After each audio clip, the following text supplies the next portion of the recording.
Welcome to Mutual of Omaha's Wild Kingdom. Most of our country was once heavily populated with wildlife of every kind. But this changed as man advanced into the wilderness and brought with him his domesticated animals. Many of the wild animals moved away because they could not coexist with man and his cattle, goats, sheep, and dogs. To avoid competing with the domesticated animals, the wildlife sought out isolated habitat areas where there was still plenty of food. However, the problem became increasingly difficult in the arid West, and in southern Utah, the wildlife was forced to find refuge in places of incredible ruggedness that seemed too barren to support life of any sort. Man occupied the valleys of these majestic formations, and the wildlife moved higher onto the stark canyon walls. Even here, a seemingly inhospitable habitat supports a vast wildlife population. A mother bobcat brings a rock squirrel to feed her well-hidden kittens. In the rocky barrenness of these canyons, prey is plentiful for the bobcat and her family.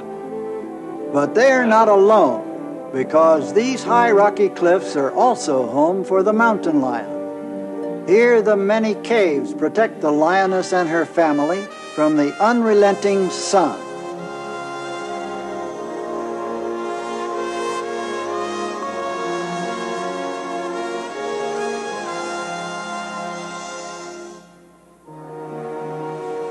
The lioness is an affectionate and attentive mother, and always aware of the activities and needs of her young. She is also always on the alert for prey.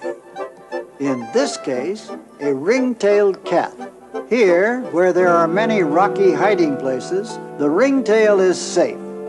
Out in the open, he would be prey for the golden eagle, which is constantly on the hunt in this high country, because it must compete with many other predators for the jackrabbits found in the lower areas.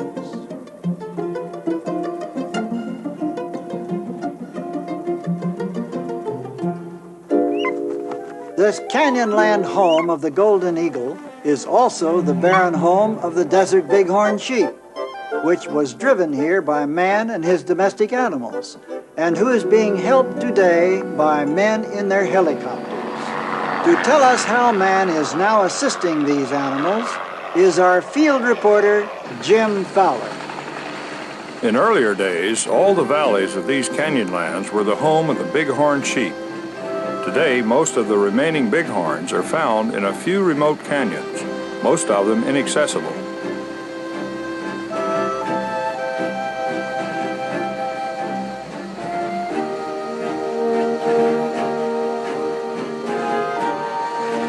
Our destination is just beyond these pinnacles.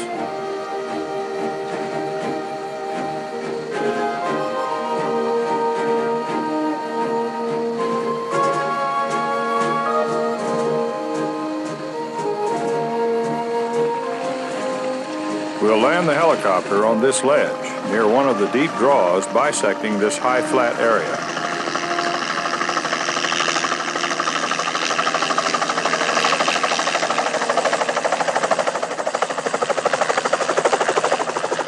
Here we'll meet a team of biologists from the Utah Division of Wildlife Resources who are involved in an important program which may save the bighorn sheep. The field team has established this area as a base camp from which they can erect tangle nets for the purpose of capturing bighorns. The men are erecting the net across this very narrow part of the draw.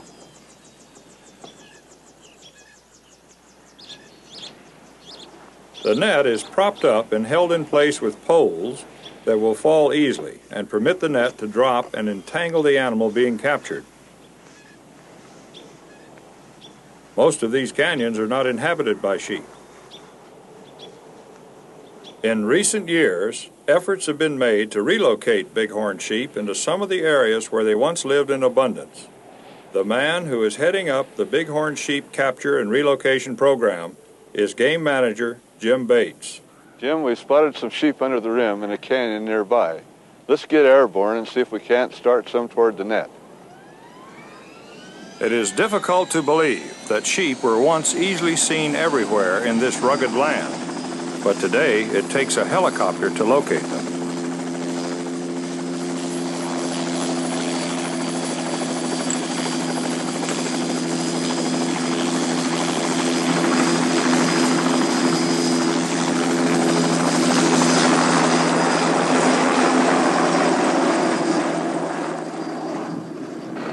It's only a short flight to where the bighorn sheep were spotted earlier.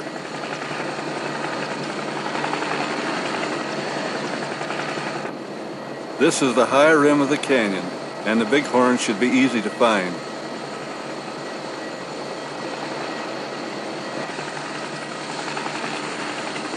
Just below us are two of the sheep already on the run.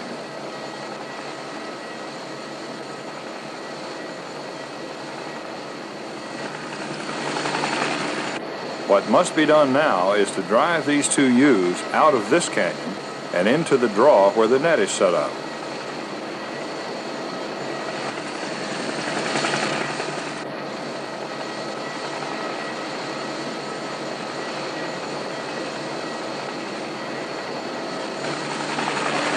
We're getting close to the net, and only one ewe is headed in the right direction.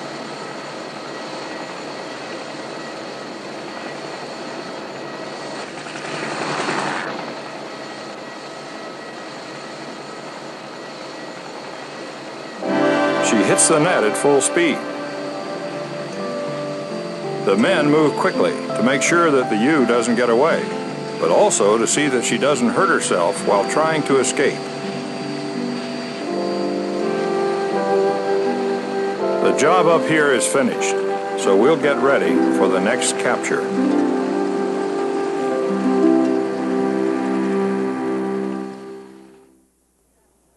The ewe that was captured has been taken to a holding point, and Jim Fowler has joined the men at the net to better observe the ground operation.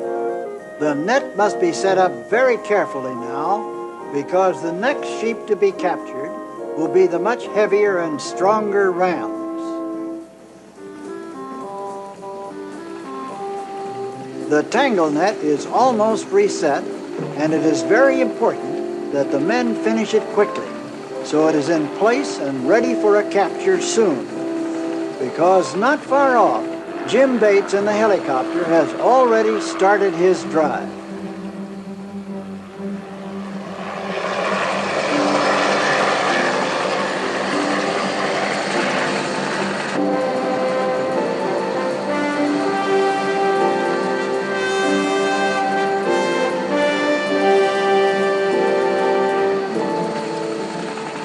We have these three rams running in the right direction down the canyon side.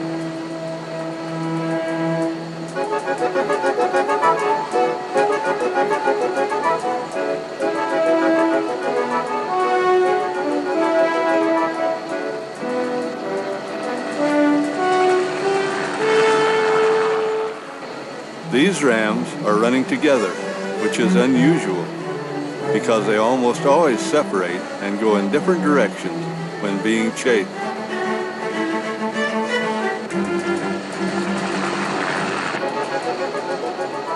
As expected, we now have only two running toward the net.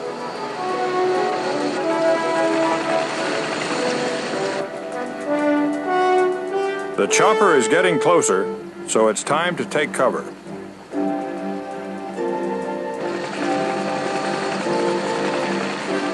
At the last second, the rams see the net and turn away. Fortunately, one circles back.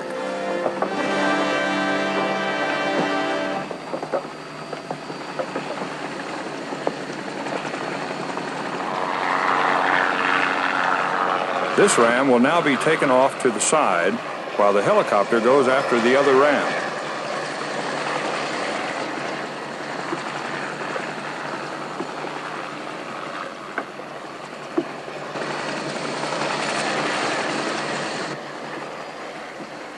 The net will be finished just in time, we hope.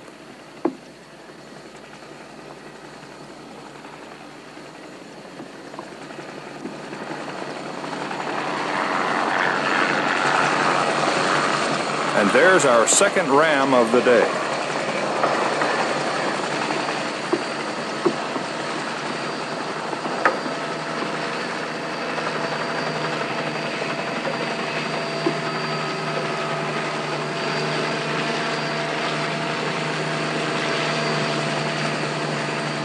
Catching animals with nets is efficient because more sheep can be caught in a shorter period of time, and therefore this system is less costly than other methods of capture.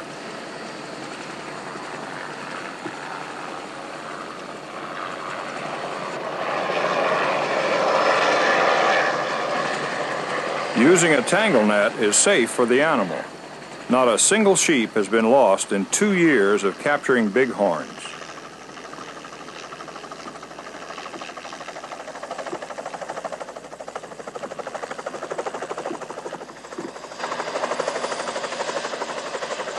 Jim Bates feels strongly that the use of the helicopter and this system of animal capture is so safe that netting will be the most frequently used capture method in the future.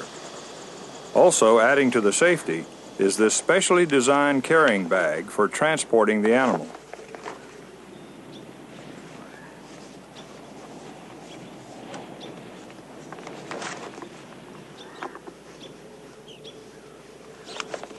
The men of the Utah Division of Wildlife Resources have found that sheep placed in carrying bags can be transported long distances without injury. And this is important now because these animals will be relocated to an area about 100 miles from here.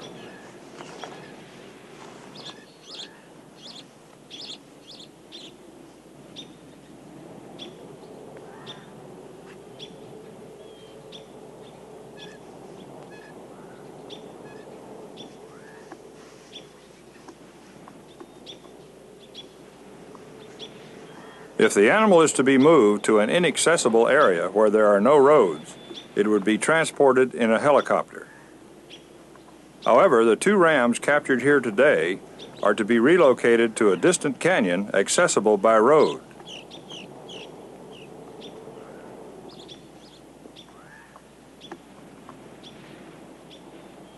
A truck will take these 2 rams to the canyon where they will join 10 ewes which were relocated there recently.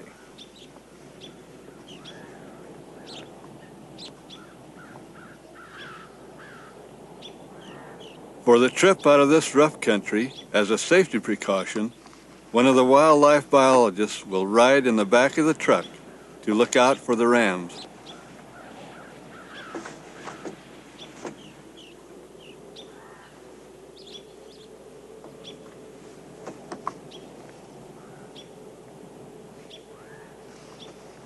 The program here requires that 2 rams be placed in each relocation area, because if one ram dies, there will still be one left to ensure reproduction in that herd.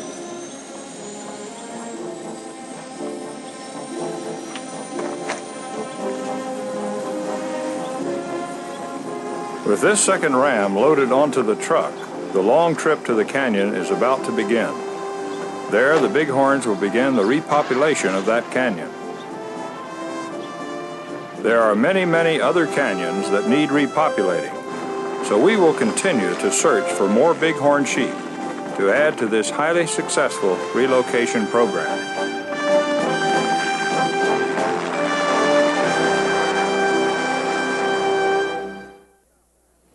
Jim Fowler has once more joined Jim Bates in the helicopter for the final drive of the day. It is a short flight to the top of a nearby canyon, and the drive starts at the base of this high ledge, where they have found 4 ewes and have them headed down the slope toward the draw where the tangle net is set up. Now, their job is to keep the ewes running in the right direction. We'll follow this yearling and her mother, now running far ahead.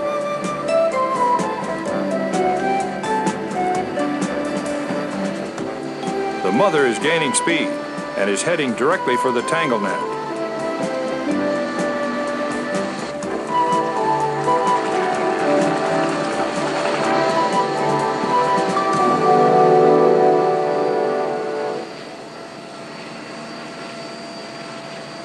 men on the ground have the older ewe, so we'll swing back and see if we can get her yearling.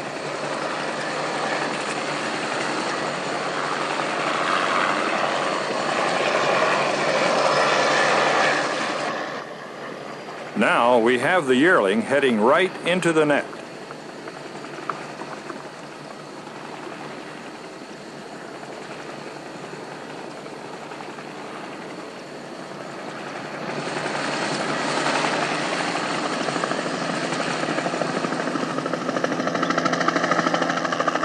The helicopter will be used to transport the ewes to an otherwise inaccessible part of the park. Only by placing some of the sheep in areas not easily accessible to people can this relocation program succeed.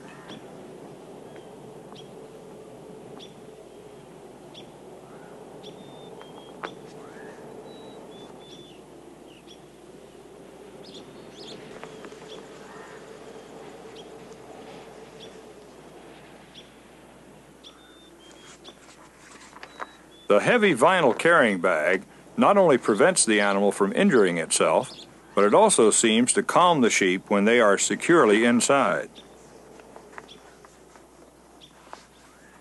After the ewe is safely laced into the bag, she will be ready to be loaded aboard the helicopter.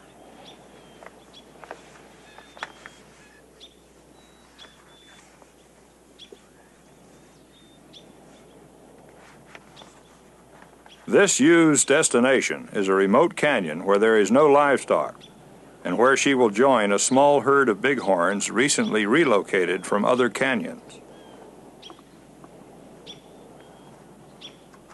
Many years ago, desert bighorn sheep roamed in areas other than Canyonlands National Park, and now this relocation program will return bighorns to some of those areas.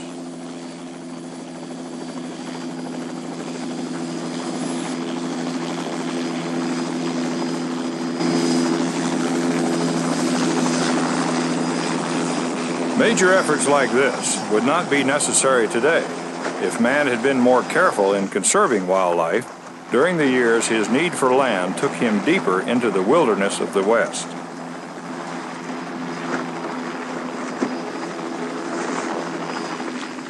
Both sheep are calming down now and should cause no problems on board the helicopter during the flight.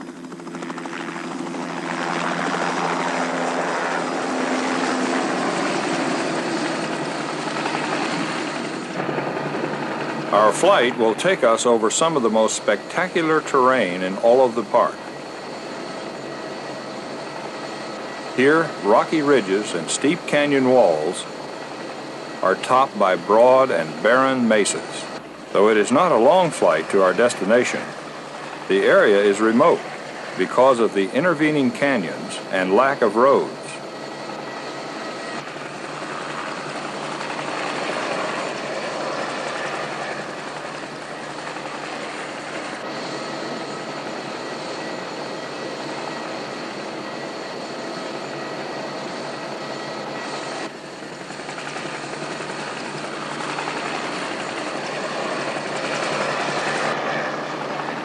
We'll land on the floor of this canyon.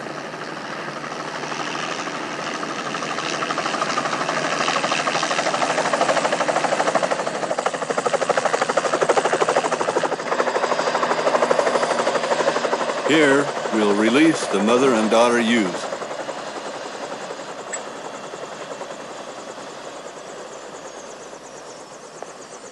In spite of the helicopter's noise, the sheep appear to have made the flight here without much stress.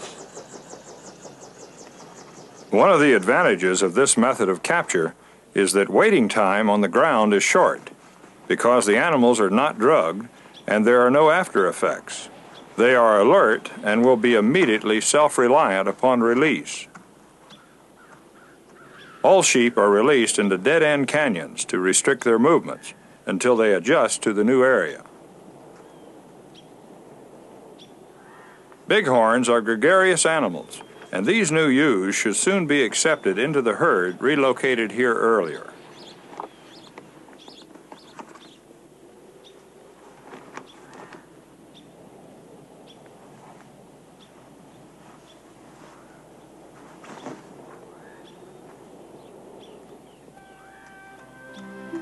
The yearling is the first to be released and walks off toward the closed end of this canyon.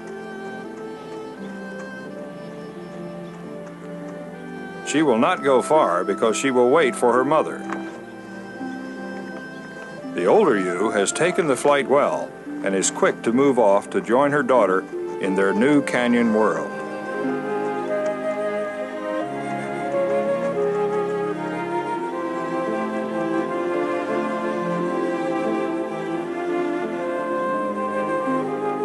The desert bighorn sheep and its truly majestic habitat here in the canyons and cliffs of southeast Utah are both precious resources in the wilderness of the American West. This capture and reintroduction program will help to ensure that increasing numbers of these sheep will live and raise their young in terrain where this species was once prevalent. If a species is to survive, its habitat must be protected and maintained.